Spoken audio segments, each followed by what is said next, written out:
we got this portable tankless gas water heater that I want to tell you about. It is very handy, small, and compactable. It comes with a shower head that you can install on a wall if you want. There's a handle that goes with it.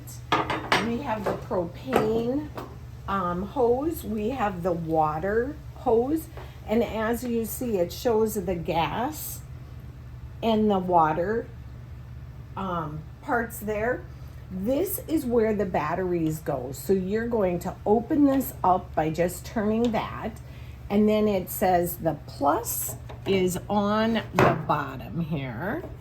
So we're gonna push that in, and the top has the negative showing.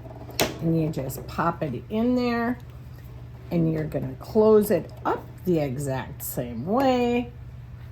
And just a few things about this is it has a low water pressure to get started, which is 3.6 PSIs. And this is suitable for a variety of outdoor things. There's rapid heating. In a very short time, it can get up to 109.4 degrees Fahrenheit. So a very nice, compactable gas water heater. I would highly recommend this product.